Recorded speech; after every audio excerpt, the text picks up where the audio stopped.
আমার মায়ের হাতের অনেক ভর্তার মধ্যে আমার কাছে কাঁচামরিচ শুকনা মরিচ মিলিয়ে মায়ের হাতের এই শুটকি ভর্তাটা অনেক বেশি স্পেশাল। আজ আমার পছন্দের মা শুটকি ভর্তা বানিয়েছে। ভর্তা বানানো শেষে পাটায় 1 চামচ গরম ভাত মেখে মুঠি করে যখন আমার মুখে দিয়েছে, সেটা যে আসলে আমি কি খেলাম বলে বোঝাতে পারবো না।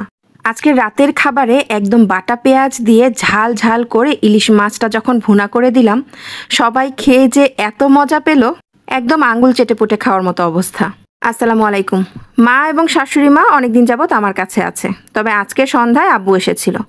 আব্বুকে দেখেই প্রথমেই চা নাস্তাটা দিয়ে ফেললাম, আর তারপর দৌড়ে গিয়ে একটা ইলিশ মাছ ভিজিয়ে রাখলাম। দুপুরে রান্না থাকলেও ভাবলাম একদম গরম গরম ইলিশ মাছ ভুনা করে রাতে বাবাকে খেতে দিব। এইদিকে সন্ধ্যার পর আবার কুরিয়ার থেকে আপনাদের ভাইয়া আম নিয়ে এসেছিল। মা শাশুড়ি যেহেতু কাছে আছে, তাই আমি আবার ডেজি সেফ ফুড থেকে কিছু আম অর্ডার করে দিয়েছিলাম। আমের সিজন প্রায় শেষ পর্যায়ে, সিজন শেষের দিকে আমার না কেন যেন খারাপ লাগতে থাকে, কারণ এই একটা ফল প্রতিদিন না খেতে পারলে ভালো লাগে না। মানে আমের সিজনে আমার প্রতিদিন আম লাগবে। সিজন শেষ পর্যায়ে এখন ফজলি আম বের হয়ে গেছে, তো ডেজি সেফ ফুড থেকে ফজলি আমি অর্ডার করে দিলাম। সত্যি বলতে এবার আমের সিজনে খুব বেশি হলে 5-6 কেজি আম হয়তো বাজার থেকে কেনা হয়েছে। এছাড়া প্রতিদিন ঘরে আমার যে আম লেগেছে তা সবই কিন্তু ডেজি সেফ ফুড থেকে নেওয়া।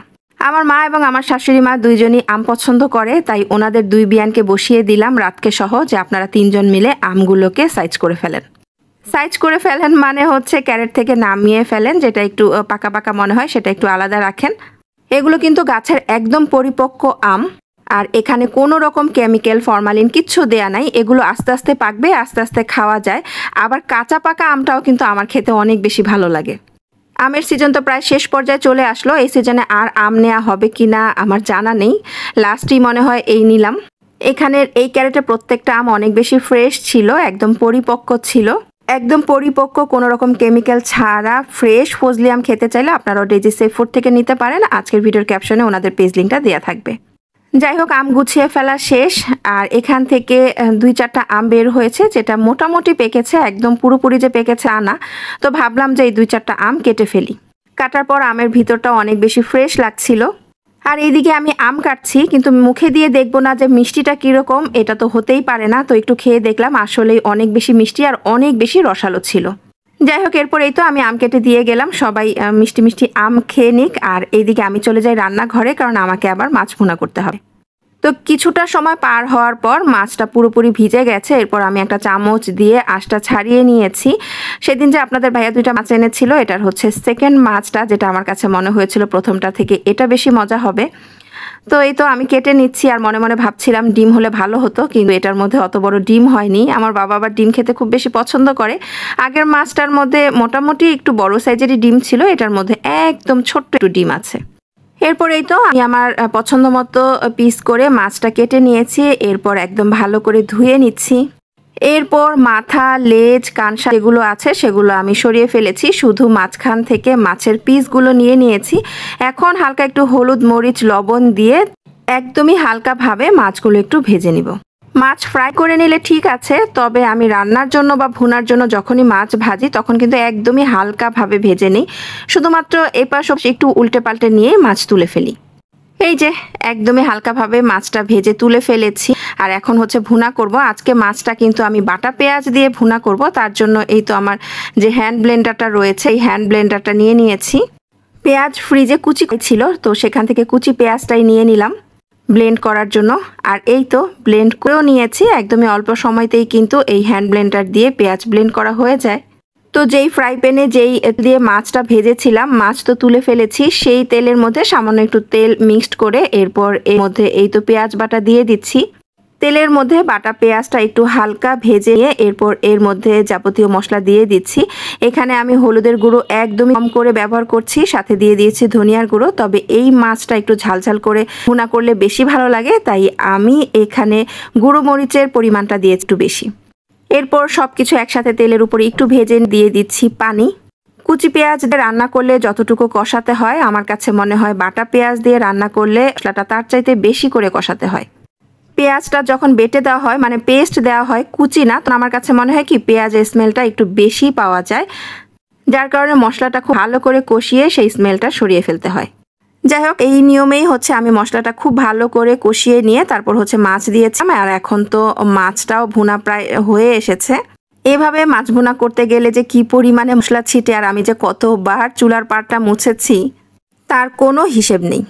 যাই হোক, আমার মাছ ভুনাটা তো প্রায় কমপ্লিট। এখন নামানোর আগে আমি কিছু কাঁচামরিচ ফালি করে দিচ্ছি, যদিও এটা থেকে কোনো রকম ঝাল বের হবে না, কারণ আমি আবার এখনই নামিয়ে নিব, তবে খুব সুন্দর একটা ঘ্রাণ বের হবে।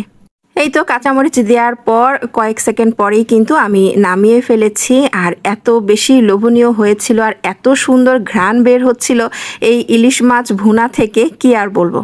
যদিও নিজেরই রান্না, তারপর নিজের কাছেই ভালো লাগছিল আর ঘরের সবাইও তাই বলছিল। রান্নাটা যেহেতু আমি একটু রাত করেই করেছি, তাই রান্না শেষ হতে হতে রাতের খাবারের সময় হয়ে গেছে। তাই আমি এখন খাবার সার্ভ করে দেবো, তার জন্য লেবু কাটছি। তো আগের দিন আমি বাবার জন্য রান্না করলো, পরের দিন কিন্তু সব রান্না হবে মায়ের হাতের। আজকে সকালটাই শুরু হয়েছে আমার মায়ের হাতের স্পেশাল খাবার খেয়ে। এটাও আমার মায়ের হাতের একটা স্পেশাল খিচুড়ি। এটা কি দিয়ে তৈরি হয় জানেন?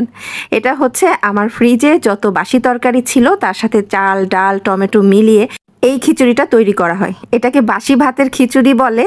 এই খিচুড়িটা তৈরি করে সবশেষে যখন পাঁচফোড়ন দিয়ে বাগার দেয়া হয় তখন তো এত সুন্দর একটা ঘ্রাণ বের হতে থাকে, কি আর বলবো। আমাদের দুই ভাই বোনেরই মায়ের হাতের এই খিচুড়িটা অনেক বেশি পছন্দ। তো আজকে সকালে সবাই একদম হালকা চা নাস্তা করেছে, মানে ভারী সকালের নাস্তা করেনি, কারণ 12টার দিকে মা যখন এই খিচুড়িটা রান্না করবে সবাই মজা করে এই খিচুড়িটা খাবে। যদিও আমি সকালে কিছুই খাইনি, তাই এই সময়টাতে মায়ের হাতের খিচুড়িটা আরও বেশি মজা লাগছিল। মায়েরা সবসময় সন্তানের কাছে গুছানো হয়। আমার সন্তানের কাছে হয়তো আমি গুছানো, কিন্তু আমার কাছে আমার মা আমার চাইতে অনেক বেশি গুছানো। ফ্রিজে একটু একটু করে রাখা যত তরকারি ছিল কোনোটা সে ফেলতে দিবে না, নষ্ট করতে দিবে না। কয়েকদিনের তরকারি জমে গেলে ঠিক এইরকম ভাবে চাল ডাল মিলিয়ে খিচুড়ি রান্না করবে। যাই হোক, সকালবেলা তো মায়ের হাতের স্পেশাল খিচুড়ি খেয়েছি, আর দুপুরের ভাত খাবো মায়ের হাতের স্পেশাল শুটকি ভর্তা দিয়ে।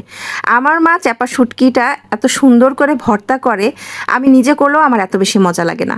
এই ভর্তাটা মা কাঁচামরিচ, শুকনা মরিচ দুইটা মিলিয়েই করে। মাকে বলেছিলাম একটু বেশি করে ভর্তা করতে, তো মা বেশ অনেকগুলো শুটকি নিয়েছে। আর এই শুটকিটা কিন্তু মা তেলে ভাজে না, এটাকে সামান্য পরিমাণ পানি দিয়ে সেদ্ধ করে পরবর্তীতে পানিটা একদম শুকিয়ে শুটকি মাছগুলোকে ভাজা ভাজা করে ফেলে। এই যে ঠিক এইরকমভাবে বলেছি না, সব পানি শুকিয়ে একদম মাছটাকে ভাজা ভাজা করে ফেলে, এখানে কিন্তু ঠিক তেমনটাই করেছে। এছাড়া এই শুটকি মাছটা মা কাঁচামরিচ, পেঁয়াজ আর রসুনটা হালকা একটু ভেজে নেয়, তার সাথে শুকনা মরিচ এবং সাথে কিন্তু আবার কাঁচা পেঁয়াজও দেয়। মানে পেঁয়াজ ভেজেও দেয়, কাঁচাও দেয়, আবার শুকনা মরিচও দেয়, কাঁচা মরিচও দেয়, তার সাথে দেয় সামান্য একটু তেঁতুল। ভাই, এই সব কিছু মিলিয়ে যখন ভর্তাটা তৈরি করে না, এত বেশি মজাদার হয়, এত বেশি লোভনীয় হয়, কি আর বলবো। যাই হোক, পর্যায়ক্রমে একসাথে পরবর্তীতে সব কিছু বেটে নিয়ে একদম লাস্টে হচ্ছে কাঁচা পেঁয়াজটাও বেটে নিয়ে ভর্তাটা মা তৈরি করে ফেললো। আর ভর্তা তৈরি করতে করতে আমি তো পাশে দাঁড়িয়ে অপেক্ষা করছিলাম কখন মায়ের ভর্তা তৈরি শেষ হবে আর মা আমাকে পাটায় মেখে ভাত দিবে। আসলে ভর্তা তৈরি করার পর মায়ের হাতে পাটায় মাখা ভাত, এটা পছন্দ করেন না আমার কাছে মনে হয় এরকম কোনো মানুষই খুঁজে পাওয়া যাবে না। তো মা একদম ধোয়া উঠা গরম ভাত এই যে খুব সুন্দর করে পাটায় মেখে আমাকে দিবে, আর আমি তার জন্য পাশে দাঁড়িয়ে অপেক্ষা করছি। আর এই ভাত মুখে দেওয়ার কিন্তু মজার একটা সিস্টেম আছে। ভাতটাকে কিন্তু হাতের তালুতে নিয়ে একটু মুঠি করে খেতে বেশি ভালো লাগে। যাই হোক, মা আমাকে সেই পাটায় মাখা ভর্তা ভাত মুঠি করেই দিল। আমি তো পাশে দাঁড়িয়ে দাঁড়িয়ে কয়েক মুঠি অমৃত খেলাম। এরপর এটা হচ্ছে আমার মায়ের হাতের স্পেশাল ডাল চচ্চড়ি, আর এই হচ্ছে আমার মায়ের হাতের সেই স্পেশাল শুকনা মরিচ আর কাঁচামরিচ মিলানো শুটকির ভর্তা। ভাই, এটা যে কি মজা আর কি লোভনীয়, না খেলে বুঝাই যাবে না। চাপা শুটকির কয়েক রকমের ভর্তার মধ্যে আমার সবচাইতে পছন্দের ভর্তা হচ্ছে এটা। তো সকাল আর দুপুর মায়ের হাতের স্পেশাল খাবার দিয়েই গেল, আর সন্ধ্যার চা নাস্তায় কি খাবো সেটাই এখন দেখার বিষয়। নেক্সট ভিডিওতে না হয় সেটাও শেয়ার করবো। আজকে এ পর্যন্তই, ভালো থাকবেন, আল্লাহ হাফেজ।